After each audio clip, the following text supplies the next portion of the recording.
We take you now to a school in inner city Pittsburgh. Point that motherfucker out. Let him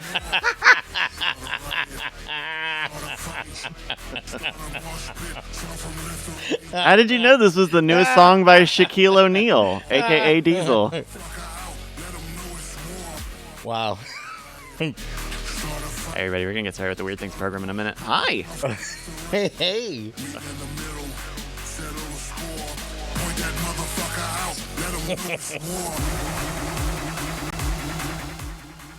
You guys don't like Diesel? Okay. Well, Hey. Shaq, come on, Shaq, help me out here.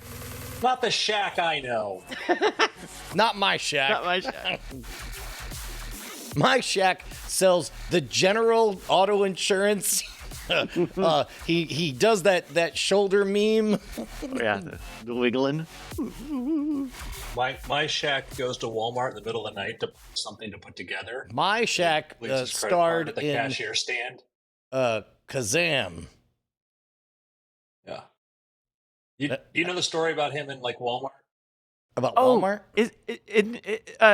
Isn't he the one who just like is a big baller at Walmart? Just goes to Walmart and buys anything he wants? Leaves his credit card at the counter to pay for everybody else's groceries. Wow. That is a baller move. That is right. Good on you, Shaq. You earned all 7 feet.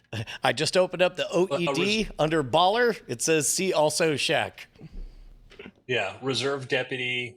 Just seems like a really good guy. Yeah. Any dogs like this? Then we Okay. find out he's No one behind talks like this back. FTX. Wah, wah. Oh no. Oh, put the Shaq in FTX. no. Okay. Hi everybody. We're gonna weird your things up. We got a shorter stream today for you today, and we started a little late, but we're gonna have a lot of fun. Ready. Andrew, you ready to start the show? Yeah, just so you know, the signal's garbage now, but that's fine. Oh. It's fine. As long as the audio's good. As long as the audio's good. Okay. As long as the audio's good. You It's look fine. please- Podcast. Please let us know if the audio becomes bad or you are unable to follow us. Video. Oh, you'll know. Okay. All right, then I'll count you in to start the Weird Things program in 3, 2. Hello and welcome to the Weird Things Triumvirate podcast, where 3 curious minds like to explore very interesting topics because 4 would be too many. Too many. Joining me is Mr. Brian Brushwood, Hello, hello. Mr. Bryce Castillo. Hello, hi Andrew. Thank you for joining us. No, thank you for having us. J- Welcome back. Yeah. Glad You to wait be for all here 3. on You covered the all podcast. 3 there. All right. Yeah, I'm glad to be here on the podcast that you run, hosted in your studios. Thank you. Thank you. How's it going, Thank you Andrew? for being on my show. Yeah, I'm glad It to does be. not exist if I'm by myself. I want to jump right in. Maybe you saw this. Maybe you already talked about it on the show. I don't know. But bear or human? Oh. Bear or human? I mean, I assume we're not talking about the category of both words where they can be, why not both? But yeah. But A homonym? as soon as like we're talking about ursines and hominids. Ooh, bear. So a Chinese zoo has been forced to defend the claim that their sun bears are actually people in costume. I've not seen any video of this. I only saw a photo, and I'll be danged if that's not a very erect standing bear that appears to be giving a TED talk. That bear's giving a TED talk right now. Oh, okay, look, sun bears look goofy. Sun bears just look goofy. Like It looks like they're working for Theranos. Like they're about to give me your honey. Give me your honey. your honey. Type in Google search bear or human and see, you'll see that the photo that caused, it was Washington Post ran a photo that I admit, when I looked at that, I'm like, that's gotta be a person. And it'll Look, show you. Yeah. That's what sun bears look like. They He's look like, weird. They're In really. Just summary, look at the wrinkles on the back are like, it's so, you're like, huh. So some YouTubers actually went to the zoo in China to go see these things, and it's funny to watch them because they're like, I'll get you the name of them. They were it was a little bit confusing at first. What, and then wait, they kind of while you're understood looking why. that up, like just to explain the posture, it's like there's a crowd he's addressing as though it's Smokey the Bear finishing a lecture saying, in short, I can't stop forest fires. They can't stop forest fires.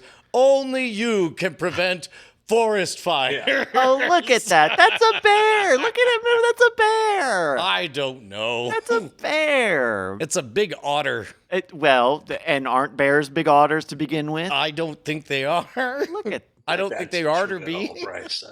That's not a human shape. That's the shape of humans like in Idiocracy. That's like a joke shape of a human being. People aren't shaped like that. Yeah, but I saw Predator, the documentary. What does that mean? I mean, you put on a little prosthetics. You ain't never seen Harry and the Hendersons? No, I haven't seen that one either. I can name a bunch of old movies that you also haven't seen. Well, yes, that's also part of this conversation. But the creepy thing is very rarely in any wild animal do we see that type of excellent posture. And if we do, we usually see it like in somebody's pet leaning up against a couch. But in this case, it's perfect. Like if I wanted to advise somebody on how to address an audience, this is exactly how I would recommend they stand because it's authoritative. It's amazing. So, Andrew, we're taking a look at this. This is from PP Peter on YouTube. Yeah, you're going to go way. There's a very long video to get to the point where they get to. Okay, so they're making it to the zoo here. A few days ago, the zoo made an official statement that the rumors about an actual human being in a bear suit are complete nonsense. They also added that this particular species of bear... think of what they'd be admitting to if they said they were true. You got us. Yeah, we keep humans locked in captivity. Actually, we make them pretend to be bears. Oh my God! Hold on. Look at that. Okay, Oh, let's say you committed a crime and the judge offered you either 10 years of regular jail or 5 years of zoo jail. Only 5-year reduction. And Okay. yeah, 5-year reduction, half your sentence, but you have to wake up every day and pretend to be, maybe you learn how to walk on 4 stilts and you're a giraffe. Maybe you are short enough that you're able to waddle like a penguin or something. This is becoming fetishy very quickly. Welcome to Brian Jail. Which would you do? Would you take the shorter sentence and go to? I'm surprised you are not already a Texas judge, Brian. Given your capacity for very creative punishments. So you just want to be a human zoo creature? Wow, we caught you going 50 in a school zone. Looks like we need a new snail for the Austin Zoo. And at some point, I'm just describing what it's like to work for the Henson Company. Yes. There are people out there going, "This okay." Get to the bad part. So, verdict is. I think those are real bears, but I think there's just an uncanny They're about to leave. posture. But wait, they're about to leave. Oh, when it stands up. They saw this. Okay. Color shots. You can see that the hips sag around its body, so it kind of looks like a suit. All right, guys, what's the final say? What's the final say? Are we looking at Brian's fantasy of a human zoo? Or is this an actual zoo that we flew across the planet to go see? For our audio listeners, part of the compelling part, why it was so hard, is that when the sun bear stood up, the back of their skin sagged above their butt and created this wrinkle that looked like a Halloween costume that needed to be ironed. Well, but that's And just... so when you see that, it's like... Yeah. But that's how butt skin works. That's how, like, that's... Maybe on you. They're animals. They're animals. They've got to hide. Like, it's... I mean, yeah, they better hide. You know, I have they said attendance spike. I say we go to a struggling zoo and we do one thing. That is, we glue zippers on the backs of all the animals.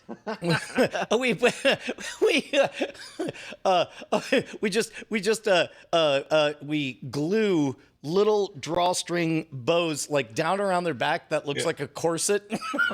so we just sort of swoop that down so it looks like somebody just tied on an animal suit. We'll just go in and We slap put on a hot bunch of I pants on voted them. stickers. I know we put hot pants on them so they can all be like sexy, whatever, sexy penguin, sexy this. You're gonna get a lot of visitors to the zoo. That's so interesting because like imagine if you trained a bunch of animals to get really excited when they see the I voted stickers because they know that food is coming next. Yeah. They don't care about the cultural statement that you're making, or maybe it's like a McCain Feingold 2008 or whatever. Like,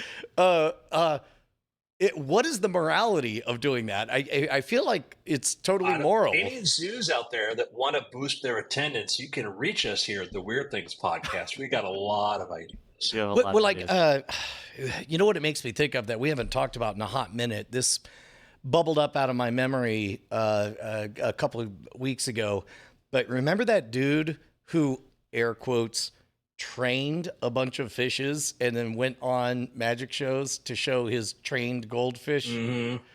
Now hold on. Now that sounds like something. I mean, it's an animal. You can train an animal. Do you remember what this looked like, Bryce, or is this news to you? Well, I'm playing it up a little bit here, but I don't think I've actually seen this. Oh, you need to see it because we need to hear your reaction to just look up trained goldfish. Magic. Cover for maybe. 20 seconds. Yeah, sure. I also got a video I sent to Bryce, which is the Bigfoot film, Stabilized. Oh, and it just The Gimli Patterson. Oh, it's definitely just so the famous Bigfoot photo looks really different when everything is stabilized. It's definitely just a guy in a gorilla It's a dude costume. walking. It's just a dude walking. I hadn't realized that. No method, no technique. He's going to get cigarettes. Okay, wow, 2008. So we're back 15 years. Dean Palmer Lau here on YouTube's got this upload. I'm going to show my best fish Comet doing some of his tricks. In real time, no cutaways, nothing up my sleeve. Oh wait, no, This this is, is only a entirely single fish. The one I'm thinking real of deal. is like a whole platoon of them, and it's on. Yeah, it's a Chinese magician. Yeah, it's a Chinese magician. Okay. And it's on national television at the time. But it's let me in advance say that the one that you were about to show us, Bryce, I take at face value because goldfish can be trained. Okay, now see. However, I 2000多年前，中国 don't 人就 know 有了 that 驯 regiments 兽。 of goldfish can be trained to this level of precision. Just Bryce, you talk us through this. What is Bryce watching? Okay, I'm gonna zoom ahead a little bit to where we actually see the tank. So we're looking at a live performance from 2011 on Chinese TV, I think. 看好了， We've got a small. It's a tank that's a flat tank. Yeah. Yeah, we've got a small sort of flat tank where there are 6, 7 fish in the tank. It almost looks like one of those carnival games, you know. The little, Or a tiny koi pond? yeah. 为什么要作揖呀？ And talk us through what happens now. Sure. So they're casually looking over the fish, talking over the fish, and Chinese ringmaster in a skirt. 接受 yeah, he's wearing like a very unflattering skirt. I would pick Unflattering. That was an interesting detail. I would pick a better color than that, a better than flesh. Oh, okay. So Oh, here we go. he's pulled out a whistle. 哎，对，过来 No, 过来， that's not real at all. They're all of them are moving in sync, like synchronized swimmers. This is not real at all. Come on. Okay, what parts are not real? Is it not Chinese television? Is it not?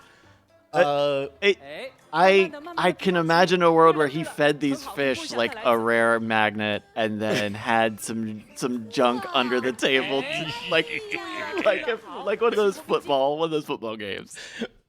Oh, you're muted, Andrew. Congrats, you're a winner. A winner is That's why we you. call him Jugular Bryce. He just went straight for it. Yeah. Just straight at it. You can tell they're so.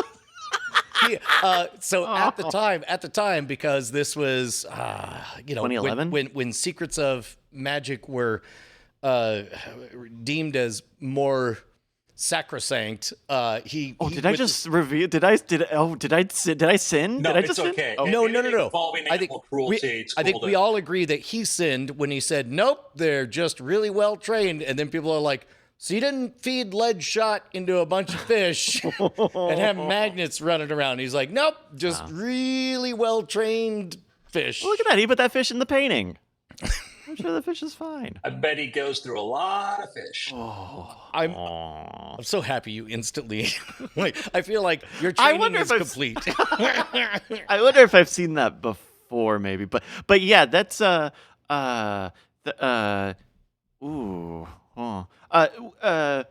So considering that we raise fish for the purposes of slicing them up and then eating them, yeah. is that cruel? Because those fish get to live longer lives, and they just have the weird moment that their bellies tell them where to go. Well, we don't eat goldfish. Don't know. I do not know. I would say that That's a hard exit on behalf of Andrew Main. That's like, It's a mystery of the universe. not gonna stake my career on this one. Yeah, yeah, I'm gonna yeah. get canceled for something. it's not going to be. It just It's says not it's going to fun. be a 13-year-old clip of fish going in a circle. You know what? Honestly, I want to see how he did it because it's really impressive. However, he did whatever the system he did to actually move them all is actually. If I kinda want- I recall the We- speculation, There's we don't. There's a very. If you're a magician, you look at this again, you go, oh yeah, because he just did a thing. That why did he do that? And then you go, now I understand why he did that. Oh, okay. Well, there you go. but it does appear, and I don't mind speculating because I actually don't know, but they look like slot cars, right? which if you let's say they had a high iron diet and then some magnets were running on a slot car track, I would imagine that would produce a similar effect. I think that's way more sophisticated than it may be if you watch the very beginning of the clip. Oh no. Golden Okay. whistle. All right. Are there? He's also pointing there's like a laser, or maybe that's just the stage lighting. But wow. Yeah, okay. But Nobody knows. Mystery. magic spoiler. Cruel or not Magic cruel? spoiler. Is that When presented with a miracle, look for the thing. You go, wait, why did that just happen? Why did you need to do that? yeah. That classic. And I'm always asking myself, why did you need to do that? And you guys are All right. against Brian Zoo. Well, not No, I didn't Half say that. sentences. Half sentences. but Brian, you can do anything in your property. We need Do we need anything we you need a we need a You're describing we them. need 5 sea anemones. Every morning you show up and you attach these wiggle worms to your toes and you just wiggle them all day in the water. Half sentences. that's Embezzlement? Yeah, you want to get back to your family Okay. in half the time? but it's still a human zoo. It's literally a They human can always go back to regular prison. That's what I was saying. That seems way worse. Fine. somehow. Okay.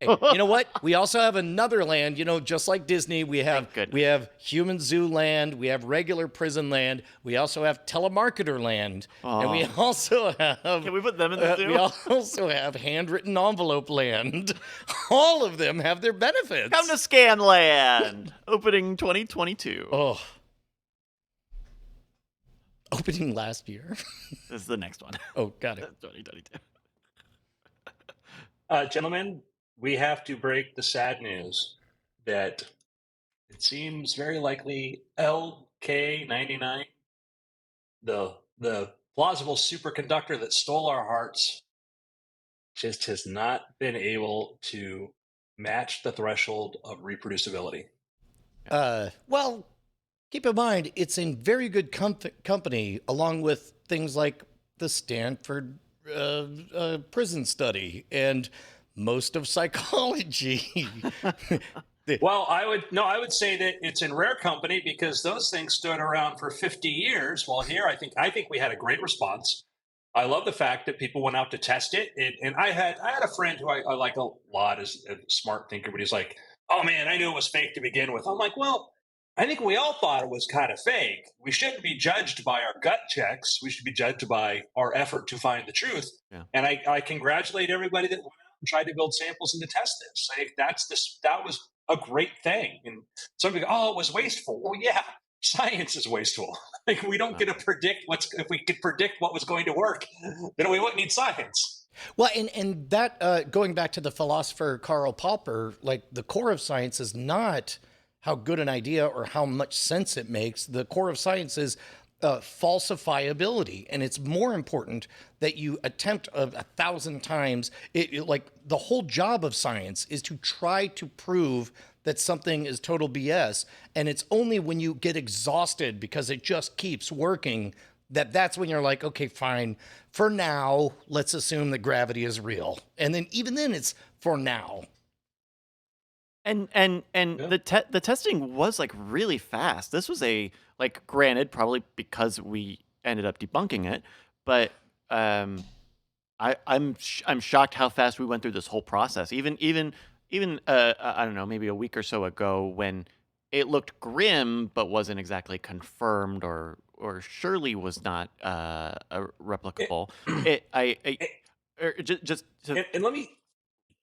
let me to finish this up, like even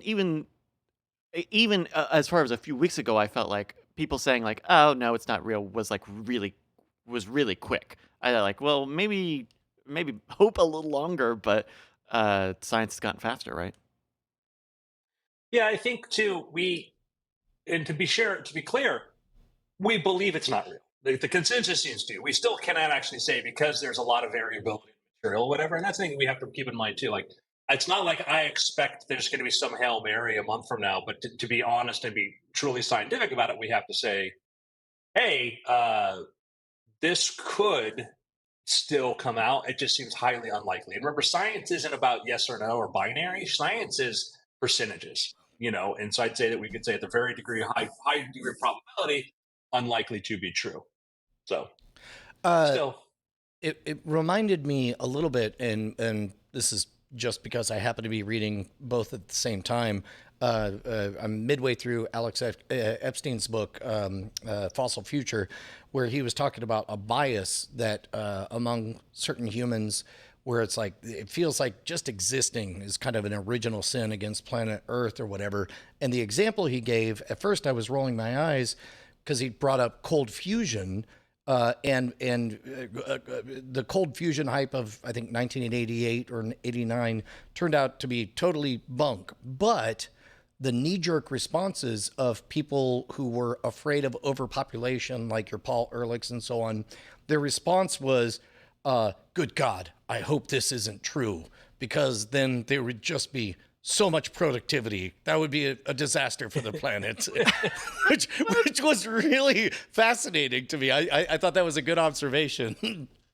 We see that right now with AI. We see that with like, that job loss is real. It is going to impact everybody. That is real. But it's like, I'm like, okay, AI is an efficient way to solve problems. So you're telling me that we've solved all the problems on Earth? That everybody gets medical care, everybody gets access to expertise, everybody gets the education they want? And it's like, well, obviously no. I'm like, okay, AI could help with that. And it's just this weird, particularly when it comes from people in places in the world where they already have a lot of their basic needs met. They look at it differently, and it's like anything that can impact and maybe help other people get their needs met. It's weird. Well, and to state it, this is overly reductionist and not fair, but it's like, if you walk up and down, Manhattan and say, what's the biggest threat to the planet? If you had $1 billion to throw at any cause, what would it be? Everybody would say climate change. If you made that same offer in most of Africa, they would say, please give us nets that stop us from getting malaria. That's what I would spend my money on. So we all have a bias to focus on what we see and understand up close to us, and whether or not it's economically advantageous to do some other thing. It's just human brains aren't built to really process, as we've talked about before, beyond Dunbar's number. It's like we're just not built to really comprehend those numbers. And one of the things that we think about is, I think, things we think about like what we face in the world, but yeah, it's clean water accessibility. Like, and you go to like developing nations and you see these big cities, and many places they're still carting away their sewage in containment vehicles because they don't have a sewage system, they don't have a sewer system, because it's like when you're trying to rapidly grow and it's hard to get everybody organized or have the funds or the money to sort of do these things often just get skipped or ignored, which has caused local environmental issues. And so, yeah, I think it is that weird pessimism is just, I find it frustrating. Well, This idea that I take kind of the opposite. I'm not going to say, like, I'm not annoyed or disappointed in humans, because that impulse, as flawed as it is, has caused us to be the only species who's eliminated all the other species in our own genus. like there's something about that has kept humans alive. And so obviously there's something there. Now, hopefully we'll understand to be good stewards of the environment or whatever, but we are very, very good at identifying threats of all types, whether you're running a business. For example, we just had a chaotic environment where we went to DEF CON, which is a big conference with tens of thousands of people, and there's logistical concerns, and there's kind of among the team, there was a lot of back and forth of like, well, we need to get this much stuff there, and I just can't see any way to do it other than this. I was like, well, what if we do this? And then the response was invariably, but what if it doesn't show up? And I'm like, yeah, we'll find out. We'll figure something else out. It's tough to want to take on. It's hard enough to take up on the challenge of recognizing trouble. It's double hard to take on recognizing trouble and come up with 4 or 5 contingency plans for how you would deal with that trouble. And I don't blame humans who are very efficient with their caloric use of our wonderful, wonderful brains for becoming exhausted trying to solve every single problem that you can even imagine about to happen. Because it can be exhausting if you're just a consumer, right? Like this whole LK99 thing, it's not like you could have any say in it or try it out yourself. You just kind of had to take everybody's word. You had to take everybody's word for it, and every journalist's sort of take on it. And then at the end of the day, it was 2 months where we all thought about this thing that didn't even happen. And then you multiply that 12 times a year, and then it just gets frustrating. You can see why people might stop dreaming.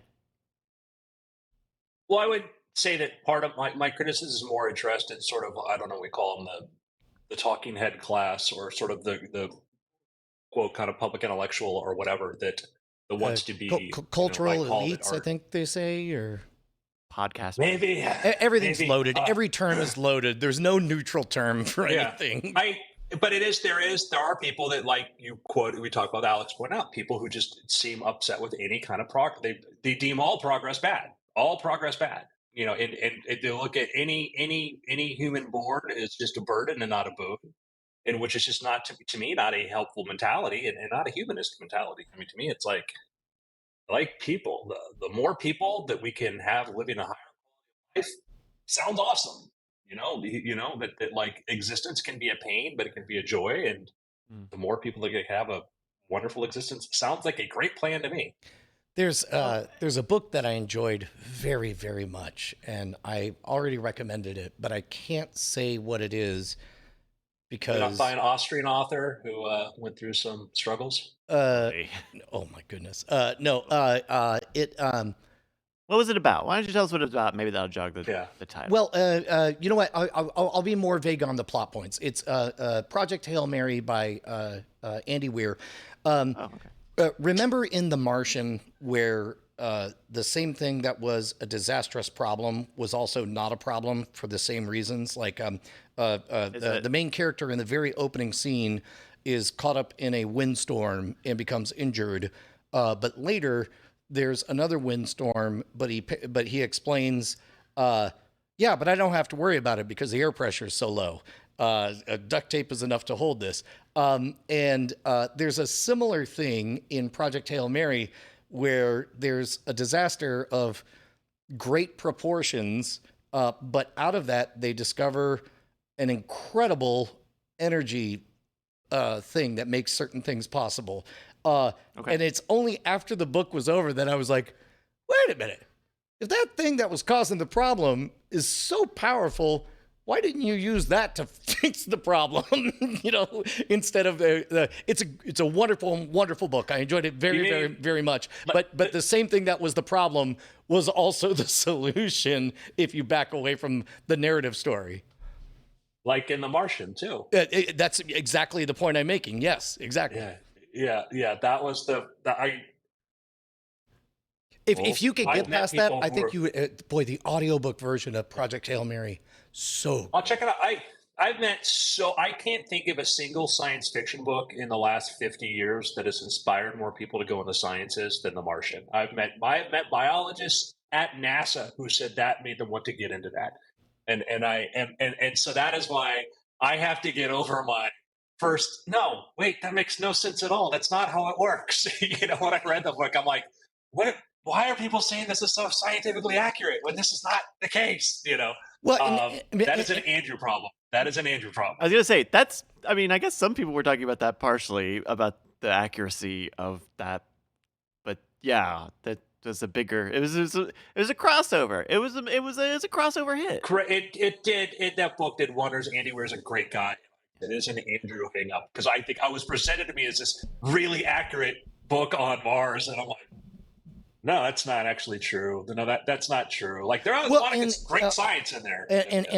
So let me reframe it. To the high school plus educated science student, you do get delivered the dopamine hit both in The Martian and in Project Hail Mary of what if blank as discrete unit, like, oh, now I learned a thing, and that's fun. That's fun to do. You do get a steady drip of that, but I will also cede your point that once you have all of those, you back up and you're like, wait a minute, why wouldn't you just blank? But having said all that, we're so lucky to have these books. We're so lucky to have them. I want to make that very, very clear. And I won't say why, but the audiobook presentation of Project Hail Mary is unique in very special ways that brought me great delight. It was highly recommended. I think it's at 107,000 reviews at 4.7 stars out of 5. I highly recommend it. However, by the time I selling, you're selling too much. Yeah, you're teasing too much. Yeah. There's candy, and there's a pool, and there's rainbows and stuff at the end. Right, and then you get to the end, and you're like, salivate. Wait, was there no protein? You're like, yes, there was no protein. It was all candy.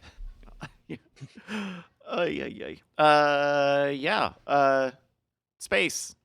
Dream about it.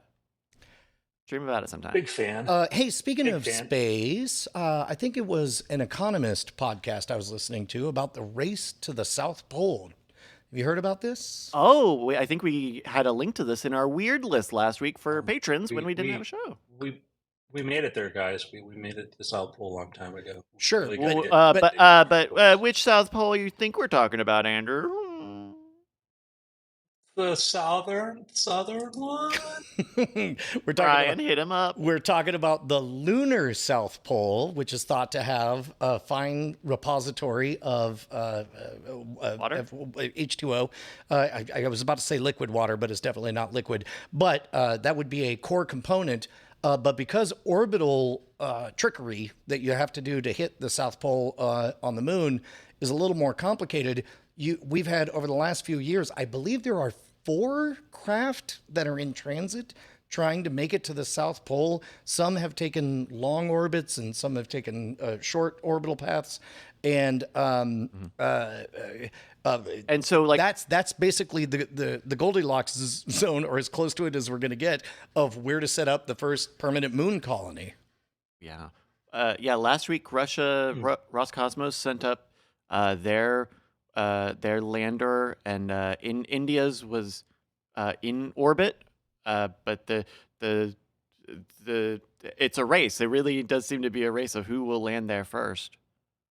Yeah, so far we've only been able to kind of smash things into the South Pole of the moon. It's easier. Yeah. Well, one of the things that will happen after we build a more permanent habitation on the moon, I mean, go back for the first time in almost 50 years, is getting from Earth orbit to the South Pole is hard, yes, because of like trajectories. But once you're on there, to build craft that actually go from point to point on the moon is actually not that hard. Ooh, because that's you've good. got- Okay, so let's say we have a base, then we do the easy thing, landing in the Sea of Tranquility, where there's kind of a temporary way station, and all you have to do is just do a hop and a skip to get to the South Pole. But then you have kind of a two-way street where the South Pole can send more water that can be made into hydrogen, oxygen fuels, or I think methane something is important in there. Yeah. Okay, here I got a question I'm for you. using methane there. We've developed the moon. We've put humans up there. We've put land developers up there. Which hemisphere of the moon? Which hemisphere of the moon? Bright side or dark side, and north side or south side? I think we're going to go way back to 10 years ago when we all had lava tube fever.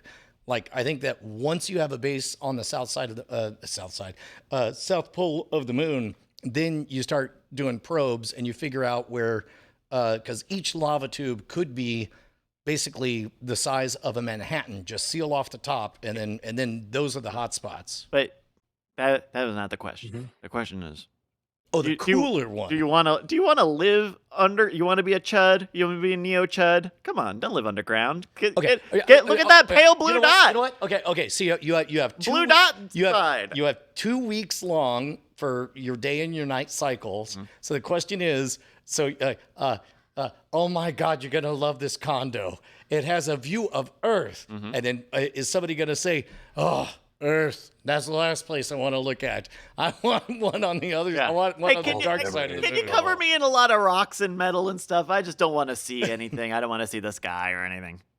Well, for telescopes and I- stuff, that would matter, right? Andrew, what do you think? Yeah, I think. Well, I mean, you just build that wherever you want. I think that what's going to be interesting is that you mentioned the South Pole. One of the other resources that they have there apparently is carbon, because carbon, the moon is very nitrogen poor and carbon, and it's one of the reasons why we go, why Mars and not the moon, is that, I don't know if you looked at life on Earth, kind of two things it really likes: carbon and nitrogen, and that's where it would be, for getting the distance, trying to have stable life on the moon is actually harder. You're going to be having a constant supply of things from Earth, unless we find like some hidden reservoirs and stuff.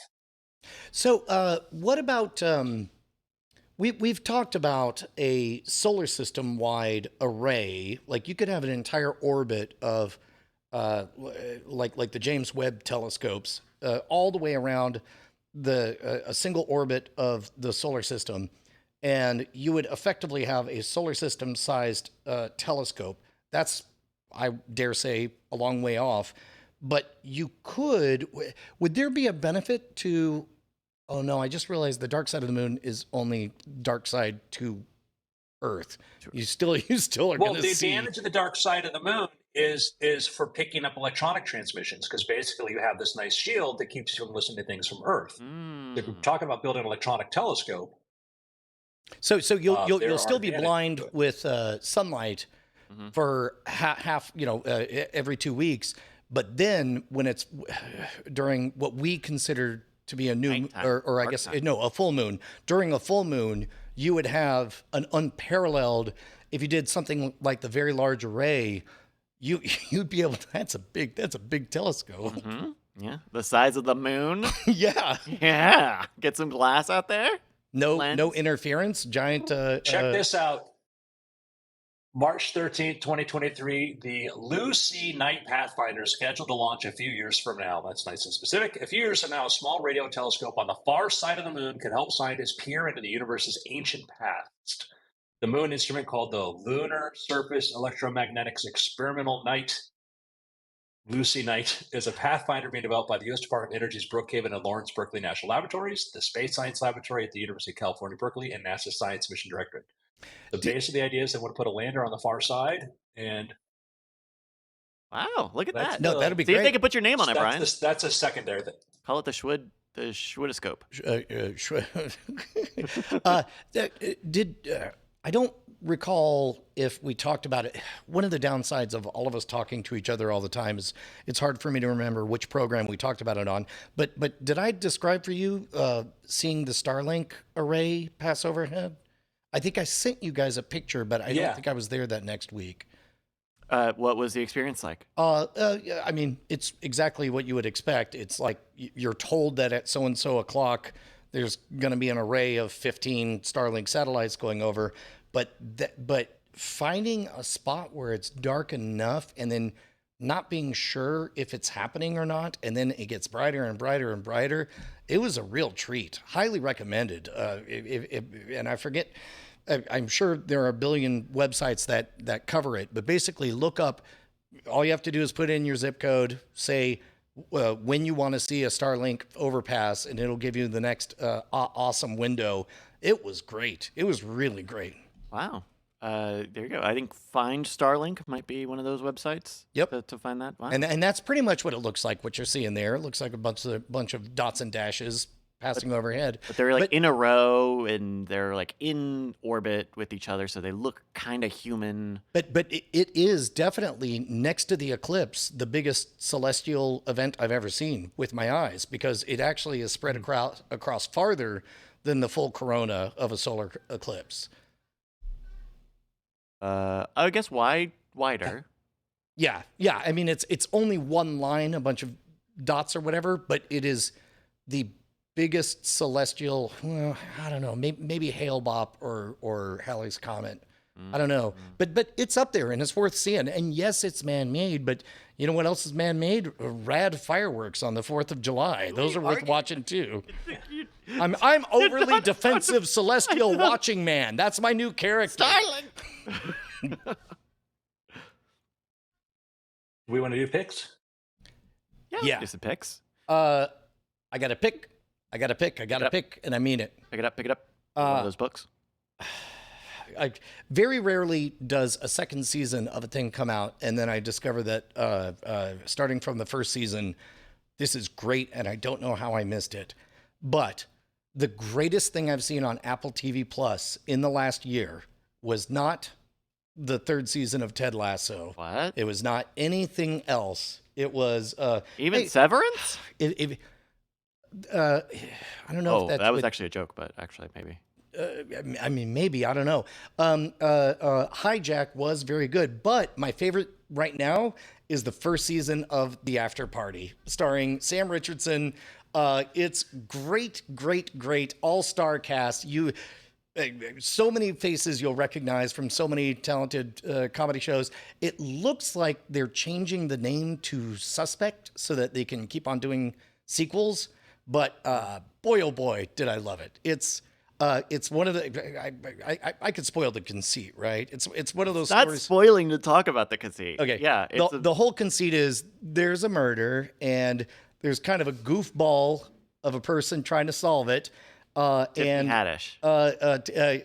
Tiffany Haddish, and everybody tells their version of the story, and of course we're all the heroes of our own story. So as a result, each episode is in a wildly different style. So there's a rom-com episode followed by a Hamilton-style musical episode followed by another one. Is it fun? And boy, have I enjoyed it. The After Party is so good. Nice. Yeah, Cool. I know that there was a lot of hubbub about it when that first season came out. Is the second season all the way out now? No, it's coming out week after week, which, as you know, bums me out. So I've sort of backed off for a little bit. Okay. But it's great. Second season appears to be awesome as well. Nice. I got a small pick for you. We actually talked about this on the Great Night program a few weeks ago when this started to become a viral hit, and now the full song and the whole music video is out for Planet of the Bass, which started off as like a goofy, like, here's a parody of 90s Eurobeat music. And it became this like hit song on TikTok and online. Is this kind of like the Zlod, like pre-YouTube, long live Space Race, long live Mulvania? Well, it's meant to be like a 90s Eurobeat song, so it takes on some of those themes like broad world peace and aliens. I love everything I'm seeing here. This is amazing. But the full song's out now. One of the greatest things, just the greatest thing about this story. So it got popular about 4 or 5 weeks ago, and yeah, I saw that. Good job on that cutaway, man. So they had this music video come out with the blonde woman in this music video doing the singing, and then they put up more clips of that same part of the song, but with a new woman every time, kind of like the lip sync problem of the 90s. Well, even this blonde woman is not the singer. There's a fourth woman who is the actual singer, which is just perfect. It's just exactly 90s. It's okay. The lip sync problem you're talking about is like the fact that they represented the Everybody Dance Now girl as just this very slim, attractive. Yeah, woman. exactly. The CNC Music Factory thing, the Black Box thing, the Milli Vanilli thing, even to a degree. But it's great. It's cool. It's a catchy song. It's on Spotify. It's called Planet of the Bass. Check it out. Clapping the hands. Andrew, got a pick? I watched, caught up on several movies this last couple weeks. I watched myself some Asteroid City. I watched some Flash. And I watched some Spider-Man Across the Multiverse, Spider-Verse. Oh my God! And I'm here to make my pick.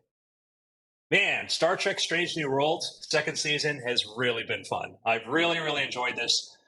The fact that they did an animated episode with crossover of Lower Decks that was great. It was objectively great, and they pulled it off, and it felt very Star Trek to me. And a musical, and like, a musical, not my Star Trek. You know, my really hard sci-fi Star Trek that's really just full of all these hard science fiction things. Like, listen, Star Trek is not hard sci-fi. It is fantasy.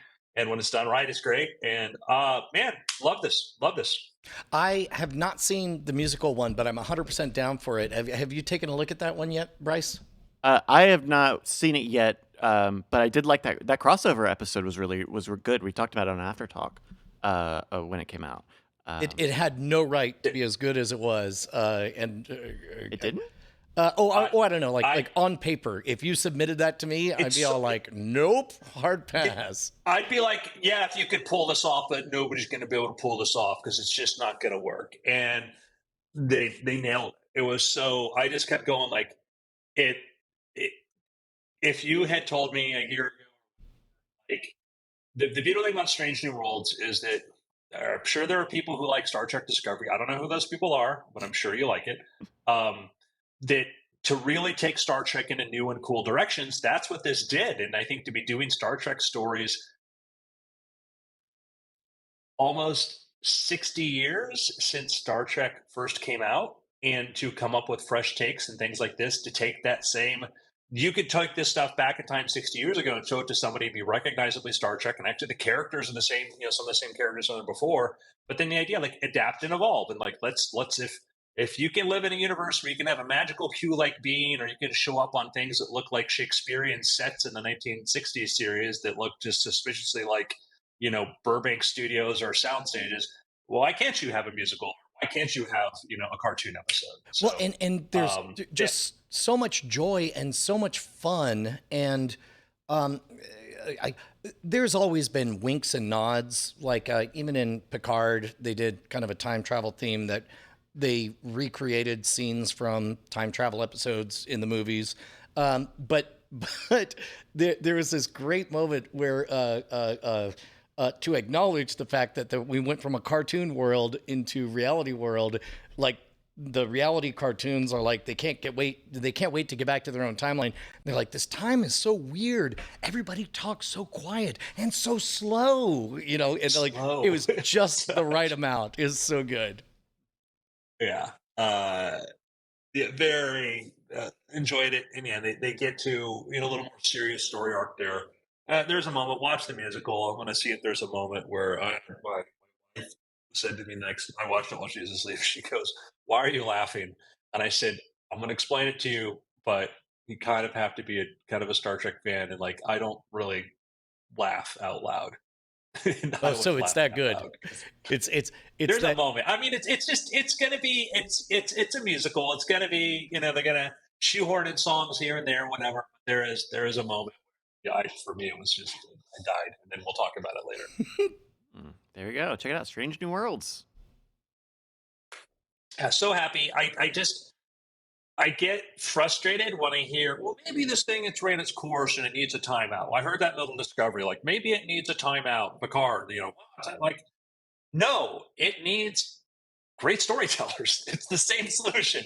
And not to say that people who work on those other shows aren't great. Maybe they're not empowered to do this. Maybe you get studio directives that it's hard for us to know. You almost never hear a director say, "Yeah, this sucked because the executive who greenlit this and passed it on told me I had to add this in there, or else I wouldn't." And that happens all the time on everything. And so often we don't know why bad decisions are made or why things like you go, this show, why does it suck? Like, oh, because this executive here kept saying they've got to have this. They love this character and said you have to do this, this, this, and this. And you're like, sure, I don't know. But anyhow. Well, and as we've talked about I- before, it's a miracle that anything gets made in Hollywood. Anything Yeah. that sees air has threaded a 1,000-to-1 shot needle. It's incredible. Yeah. And again, my recurring endorsement for what we do in the shadows is every episode feels like a gift. Yeah, it's really good this season. Gentlemen, it's been very weird. That's my time, people. Very weird. I'm done. I'll be here all week. Hey, good weird things, everybody. Do we want to skip after things this week? Because I think we've got some time commitments going on. I do, but I don't mind hanging around for 20 or 30. Well, that would be. Yeah, let's do a quick one. Okay. then Okay, we'll do a but quick I do have to run to the restroom. There you go. All right, go on. All right, everybody. We'll do some after things in just a moment. Hello. In fact, you guys could start without me if that helps. Well, you're the one with the time commitment. Okay. All right. Hi, everybody. We'll do after things in just a moment. Brian was saying. Bryce, what else have you watched that you've liked? You know what I've been watching a lot of that is tough for me to recommend for what will be obvious reasons is how do I okay, I'm being recorded. What's the best way to say this?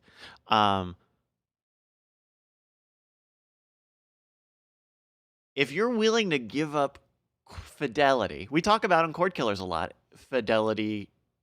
convenience beats fidelity. And if you're willing to give up a lot of fidelity, I've found that in other parts of the world, they have videos that are available from other parts of the world as well. The short version is I'm watching a lot of J-pop concerts on Chinese streaming video. Okay, you understand that where this started could have gone down a very, very dark path, That's why I okay? had to stop. I knew I was going too far. It was too much buildup. No, yeah, I mean, yeah, there's a part of the internet, Well, part of because, me that I don't really know if I want to share with everybody. well, because when I was in high school, getting like concert films and DVDs was more dangerous, right? You were either torrenting or maybe you were direct downloading, and maybe we haven't named any specific J-pop concerts or whatever, so I don't think. Yeah, I guess not saying what specifically is helpful, but it's been interesting because even though these are like 4K and they're up, they're relatively recent, they're really well shot and things, because I'm watching them on friggin' Bilibili and I can't sign up because I don't have a Chinese phone number. I only have to watch it. I can only watch it in like 144p. I can watch it in like substandard definition. I must really love your J-pop. They're good. They're good shows. Yeah, but yeah. it's funny because it's like that version of like back in the day, I don't know, Bryce, if you remember this, but like VHS, you could record on VHS in several different modes, and one mode was where you could put like 8 hours. Oh yeah. And you would sometimes, like, I had like a Mystery Science Theater thing that was like 8 hours. I'd be in Japan and my parents would send me this stuff, and it's like the quality wasn't great, but you do not notice after the first few minutes. You just don't care. You just want to have the story. And I think some people are very highly critical of that, but I think sometimes it's just not understanding why I want a thing, like how much our brain fills in. Yeah, absolutely. Like I want to listen. We're talking to about Bryce going on the dark web to get J-pop. it's easier to watch. It's easier to watch things that are probably not the most legal thing to do. Well, and we have, and there are not a lot of legal opportunities either. Right. We've talked about that. That was the chief problem of the first 5 years of the first iteration of Cord Killers, is we were bemoaning the fact that far and away the highest quality experience you could get was to pirate things, and that was what needed to be fixed. Well, the change now is like I'm pirating things in a new way. Maybe this is after things. I'm pirating things in a new way, but the trade-off is that it will be substandard definition. It will be like 240, 144p on a Chinese website, just so I could see it. Right. Well, here. Let's do some after things. Okay. All right, Andrew, I'll count you in 3, 2. Hello and welcome to the After Things podcast. I'm Andrew Main, joined by Brian Brushwood. Hello. And Bryce Darkweb Castillo. Hello. This is my dark web voice. So here is the conundrum that we're in right now. My wife and I have a list of things that we're trying to watch, shows that we're trying to watch. The amount of time we have to watch these shows, I've done the math. If Hollywood, if this writer strike goes on forever, we might be able to catch up. So you have the we were talking about The Martian earlier. You have the disco problem that the hero of The Martian had, which is infinite disco. Well, things we have like there's so many great things to watch, and more things come out. And we're talking about right before this episode was, Bryce has got some very, very strange exotic taste that I'll leave for him to decide to describe to or not. Okay. It's not for me to judge. And part of that is finding the stuff and the availability of this. And we live in a world where there's so much stuff out there. Like I hate it when I'm like, hey, you'd see this show and somebody goes, oh, that came out before I was born. I'm like, I watch shows that came out before I was born. It was called Nick at Night. Now you've got the internet. Like, that's just not an excuse, and you see kids who I see 15-year-old kids unironically wearing like Led Zeppelin t-shirts, and I have a feeling they've probably watched more Led Zeppelin concerts than I have because of the world we live in. Yeah. Well, and also on the flip side, as folks who have a pretty large back catalog of content, for as much as everybody is complaining about, 1 minute shorts being all the rage for everybody under the age of 20, I, for one, salute our new shorts overlords, because they've been keeping the lights on as we essentially go into reruns. It's syndication is back, baby. It's definitely this is gonna be, you're gonna see more of this, but more of reusing media, because it is not exactly sustainable. It has been a thing talked about from YouTube creators and content creators for years, of the constant push for every week a new thing, whole new thing. I think it's highly sustainable, just not for the individual creator. There are 7 billion people on this planet. I watched a video showing this island, the Mr. Beast video where they finally brought internet to some island and didn't have it. They showed a girl, it was like a 10-year-old girl who's got a TikTok account and does TikTok videos. How does she do this without internet?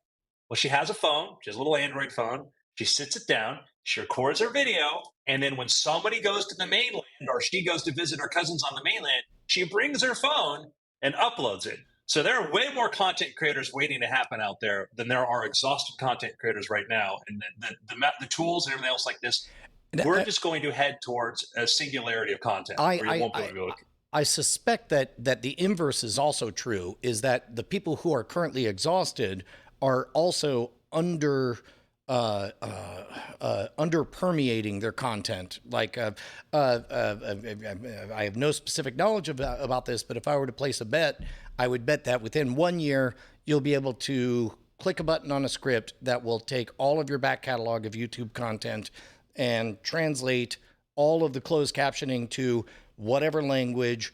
The script will also maybe do a little bit of tweaking on the mouth so that it looks not weird, that your words don't sync up with your lips. And the script might as well also go ahead and create for every single language, territory, country, a YouTube channel, and also pre-program the next 5 years of content based on what you've done before. These are all, as we're fond of saying, these are not breakthrough problems. They're technical engineering problems. I think all that's true will happen. I think that there was a remember the book The Long Tail? Yes. Chris, he later did Free. Chris Anderson. Yeah.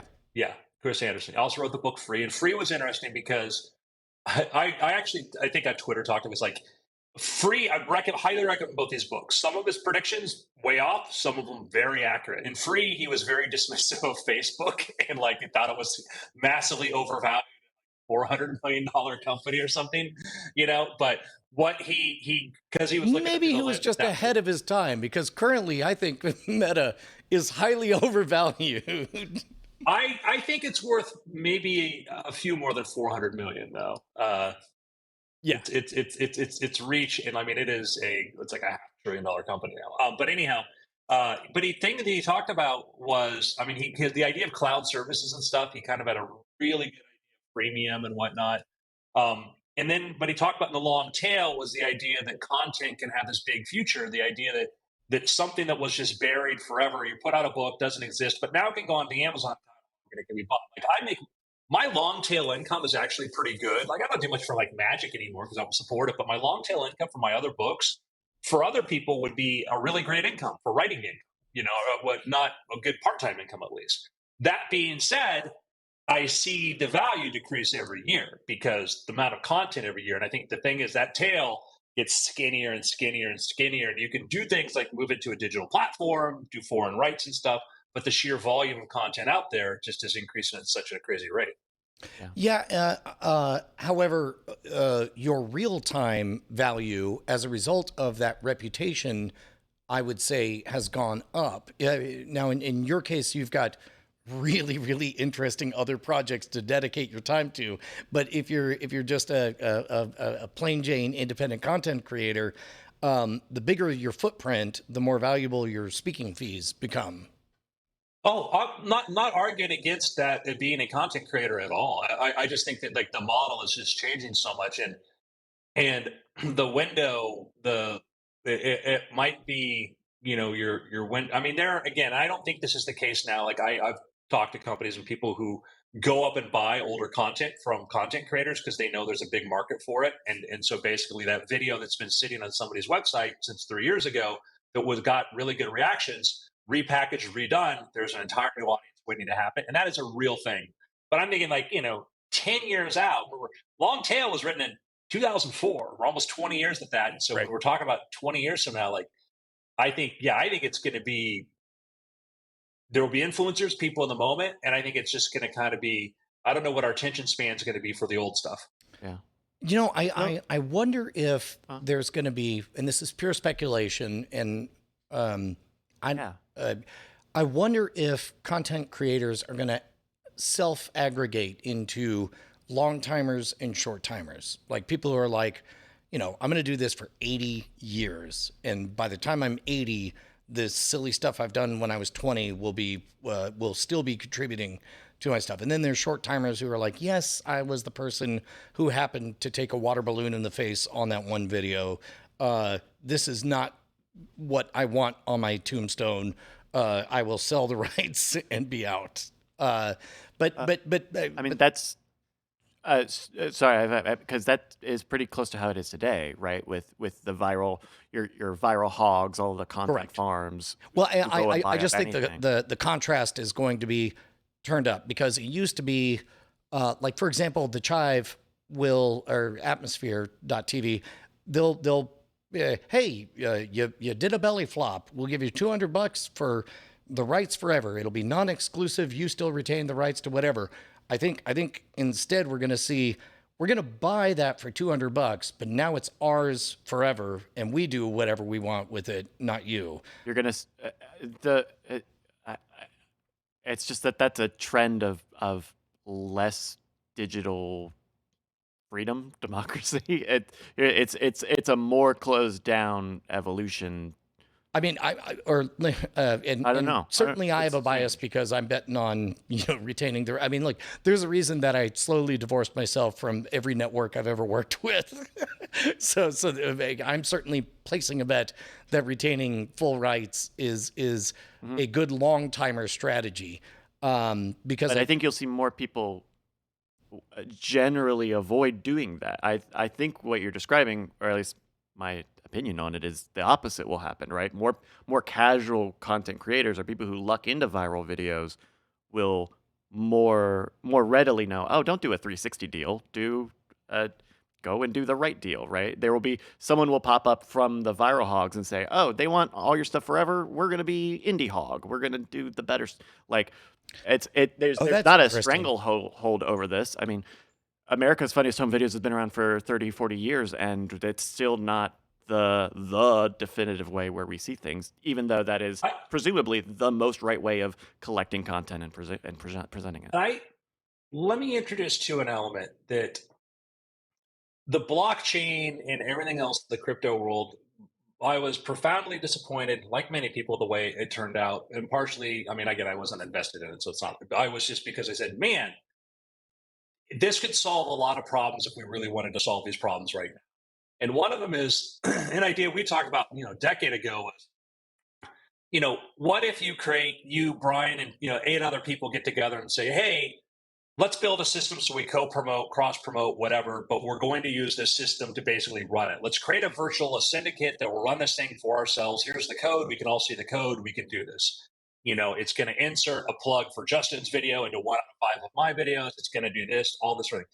There are all these opportunities to sort of build, to replace these, because part of it we have this distrust of companies. A company comes along and says, we'll buy your content from you and do this. And it's like, okay. And that's the end of it. But there is a world where between AI and blockchain and whatever, that we could be building systems that, instead of you having to rely on somebody else. We had one of our listeners do After Things talk to me once because he had a fan podcast dedicated to a science fiction franchise. And he didn't have enough people to get advertisers. The advertisers didn't want to talk to him. And I said, well, how many people do you know who do talk about this show, this series? And he's like, oh, I know like 10 people or so. I said, why don't you organize all of them together and draw a circle around your entire fan base and go to an advertiser with that and say, look, we've got 100,000 people or whatever. And he did that. And he got a top brand to go in and advertise on them. And all it took was just putting in a simple system and a way of rethinking that. And I think we're going to see a lot of that. I guess my point is, I do think that's coming. It's not coming fast enough for my tastes because most of the advertising partners that we work with, when we explain, they want to buy one property like a Mono-Rogue Video, and I'm like, you do realize that Shorts are doing this, and that Scam Nation is still alive and healthy, and that if we were to also put it into the 4 different other podcasts that we produce out of here, then you could get, as a collective, a big number.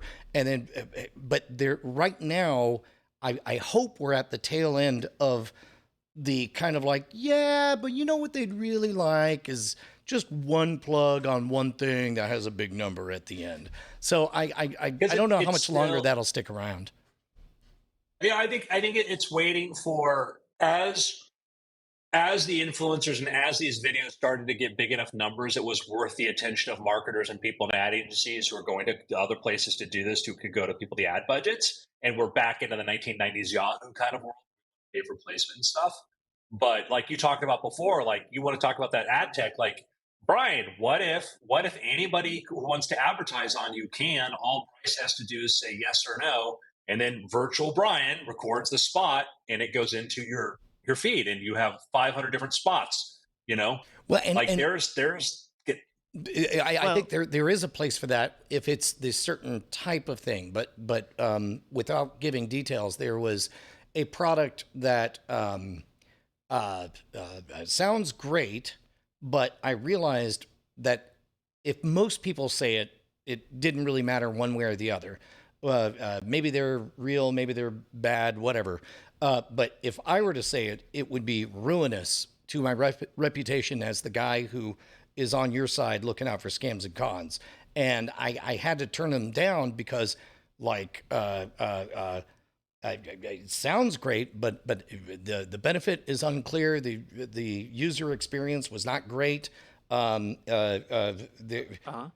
specific reasons, but basically, and that's something that I'm only able to do as I creep up on 50 years old, because I'm highly diversified, and I could say, yeah, this seems like if this were to get hacked, it would be absolutely ruinous for my career. And so I was able to turn them down. Yeah, I don't yeah, I don't mean like auto endorsing. I mean, like, what if you took everything you liked on Amazon and it went in, right? And a publisher could go say, "Hey, I'm going to spend $10,000 on people promoting books that making recommendations on books that we publish, right? And you're only going to get $50 because it's only going to go to 5 people, but it's part of hundreds of other things of creating these virtual sort of endorsements. The idea is to take things like this. There's ways to make it where you say, oh yeah, here's all the things that I use and like, and I'd be comfortable making an endorsement on any of these. This is my AI that does it. And that way you could, because then you could take of the 10,000, the 100,000 people watching your video in a week, 3,000 will see this one, 3,000 will see that one. Oh, that's interesting. We're building AdSense, but with a more complicated AI element to it. Yeah, I think we are. Well, yes. Yeah, AdSense was a great system that revolutionized the web and built it where it is. And how do you adapt to AdSense? Because the problem Brian has right now, and that there are systems to allow you to like divide up podcasts and do ad insertion. That was the thing we actually tried. Remember that years ago, we had a platform working on for that.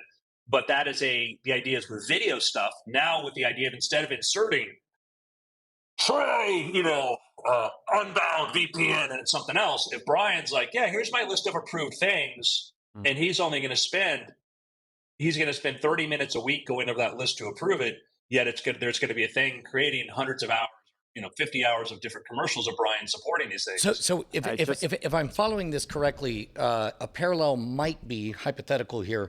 I could get $5 per episode to just say Amazon is great, and then that's hooray. Or I could say, here's the list of 100 books that I care about most on the planet that shaped. This is my favorite list of books. Then, rather than that whole 100 go out, instead they figure out of all what books tend to appeal to what demographics. So it is honestly I get a notification that says, "Will you pay?" Yeah, I get a notification that says, "Will you pay $50 for Brian to endorse it to 500 people in his audience?" But the right 500 people, yeah. Yeah, exactly. Yeah, I could see that. I don't think that there's anything necessarily wrong with it, but I do think advertisers are going to approach it from a completely different from a different angle, though, right? They're not going to say, what can we advertise? They're going to say, I want to advertise this product and service. And it will be I think easier and like I just thinking like it can't possibly be cheaper to do this versus making an ad and either burning it into videos or doing a dynamic that like I worry about the cost and even some of the danger. Imagine a system. Again, remember, it's not going to be the traditional advertisers. Just like Google figured out the internet, not Condé Nast. Google figured out advertising for that era on there, and it wasn't the previous people. Imagine we have AI Brian. We have AI Brian. Brian knows what Brian will endorse, whatever, and creates a virtual version of Brian. Says, hey, this is virtual Brian, but I really like this, blah, blah, blah. Here's proof. It's in my list, blah, blah, blah. And then Brian goes into a service, says, these are the things I like, whatever. I want to advertise my stuff. And I'm looking through, and I get a notification, hey, this guy you've never met before, Virtual Brian, likes 5 of your books. Make a bid on what you would like for an advertisement. Lowest bid can be $20, whatever. And I do a bid, and it's all entirely automated. And then I say this. So then all of a sudden, a Virtual Brian video feed comes up, and I can see the video. I can like it. It's already met Brian's metrics for what he, I'm not writing the copy. It just goes with Brian says. We click play. cost a few cents. Well, and keep in mind, like, this is not so far off or fantastical as we might want to think. Like, we have right on this show a 15-year data set of 2 picks from each of us going back 15 years. And so Robot scrapes everything, and it said these were things that you liked. And so basically the only decision I have to make is, do I still feel good about that book? And then I'm like, hey, man, I'm Brian Brushwood. Hopefully you know me from Thing, and Another Thing. Here's something I liked a lot, and here was me speaking. Here I am speaking from the heart about it. And then that goes straight into some podcast I've never heard of. Yeah, I think that I could see companies with big ad budgets who have a large catalog of content wanting to go use that. And also somebody might be specific. There might be somebody who's an indie video game manufacturer, who's got a game like, yeah, we want to promote our game. What do we do? Oh yeah, here's 15 people with podcast followings who maybe have liked this, not even necessarily publicly, but have liked this or whatever. Congratulations. Now we can, we'll auto make a deal for you. Interesting. Yeah. Do you have any other picks? I guess none of us. My pick will be Free and the long tail. Chris Anderson. Yeah. There we go. Yeah. You know what? I'll double down on those. They with the caveat that for reasons you mentioned, they don't exactly age well, but I think about those a lot. There we go. Yeah. I'll I think back in place. Yeah. He, I guess after that, he got into, created a drone company. He sort of saw the potential for drones and started getting into that. Oh, wow. All right, gentlemen. It's been after. Pew, pew, pew, pew, pew. Daniel, to your comment, it's absolutely the way things are headed. It's absolutely going to be the way we're headed to the idea of entirely AI bespoke stuff. I think there's going to be a space for human created stuff, but I also think there's going to be a space for human amplified stuff and entirely AI generated. I think that, your 5-year-old kid does not care if robots made Sesame Street or people made Sesame Street.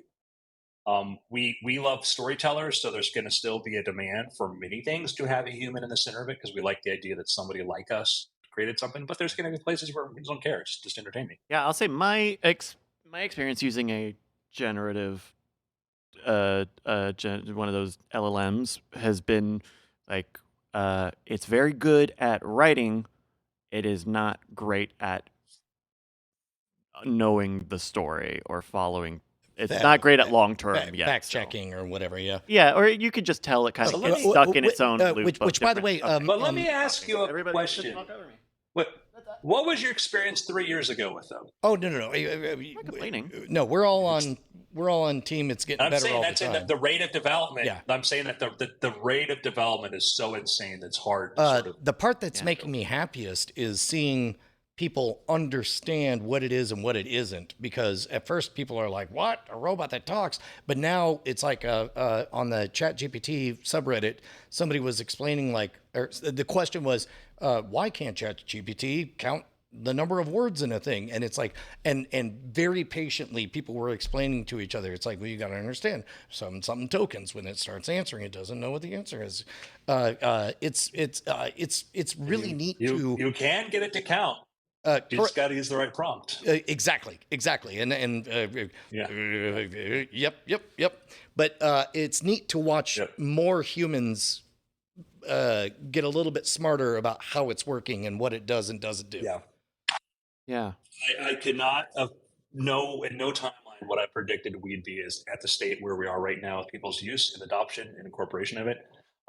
It's when I come across somebody who's still writing this, it remains to be seen what value these things happen as I look up from ChatGPT as I'm writing code for something. I'm like, really?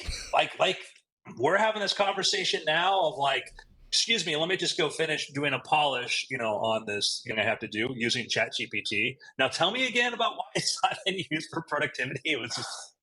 I have an offline discussion that I need to give you a call as soon as we hang up, Andrew. But then, Okay. I got some Zooms I got to do. Okay. We're gonna go offline really quickly. Let's hang up. All right. Goodbye. Bye, guys. Bye, everybody. Thank you. Bye.